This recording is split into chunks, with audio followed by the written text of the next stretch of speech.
Bom, meu nome é Lúcia e eu estou aqui para falar sobre o trabalho que eu desenvolvi no decorrer da minha bolsa de pesquisa no Laboratório de Planejamento Urbano e Regional da FAED.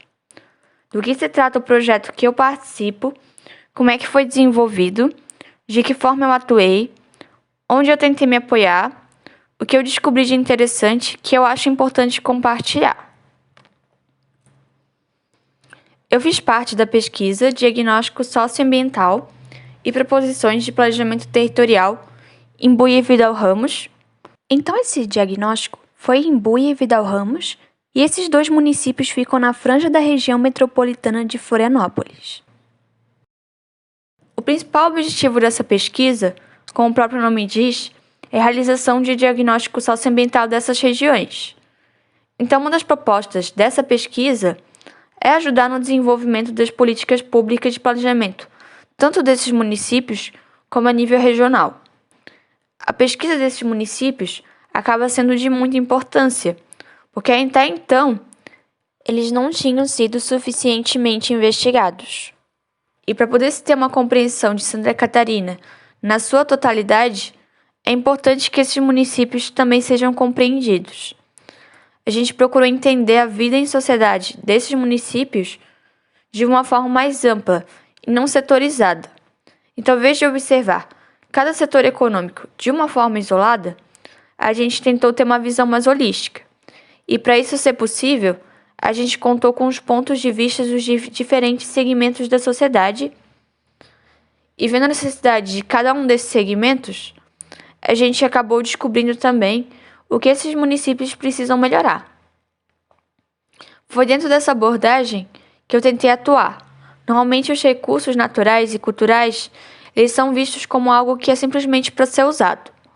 Dentro dessa abordagem que a gente está se propondo, eles são vistos também como um bem comum de toda a sociedade.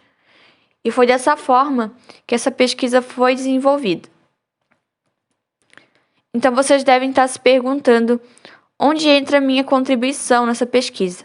A minha primeira tarefa, ela foi de unir em um documento só todas as pesquisas dos alunos de graduação e da pós-graduação que tiveram uma participação nesse projeto.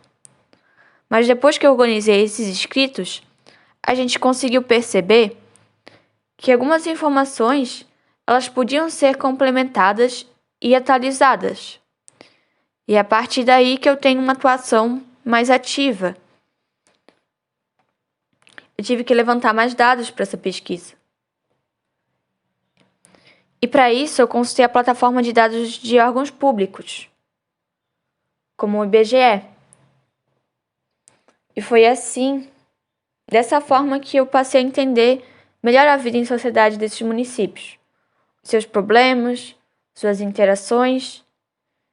E foi assim, com esses dados em mãos, que eu consegui escrever as minhas análises e as minhas descobertas sobre esses municípios para essa pesquisa. Eu descobri, por exemplo, o projeto Acolhida na Colônia, através da pesquisadora voluntária Gisele. E a gente concordou que esse projeto devia sim ser citado na pesquisa e eu acabei me encarregando de entender como ele funciona. Eu descobri que ele complementa a renda de muitos agricultores destes municípios. Os agricultores, eles associam suas propriedades ao projeto e dessa forma suas propriedades acabam sendo conhecidas. O turismo rural que acontece ali é divulgado por esse projeto. Eu descobri também muitos problemas nesses municípios. As duas regiões elas têm a qualidade da água numa situação bem complicada. A maioria da população ela usa água de poço e sem nenhum tipo de tratamento. Uma das confirmações que eu tive desse problema foi quando eu consultei o site desses municípios e estava lá que estavam sendo instalados filtros de água em algumas escolas do interior porque a água estava imprópria para consumo. Tinha coliformes fecais, metais pesados. Eu resolvi investigar as principais causas de morte nesses municípios. Eu queria entender se aquela água estava afetando de alguma forma a saúde daquelas populações. Foi quando eu vi que as neoplasias eram uma das principais causas de morte nesses municípios. E as localizações tumorais mais frequentes, a maioria já tinha sido citada na literatura médica brasileira. como associada ao uso de agrotóxicos. Foi quando eu tive a confirmação. Aquela água também estava tendo contaminação pelos agrotóxicos. Bom, tudo isso foi para mostrar um pouco do que eu descobri na minha tentativa de compreender a vida em sociedade nesses municípios. Eu gostaria muito de agradecer a atenção de você que está me assistindo. Obrigada!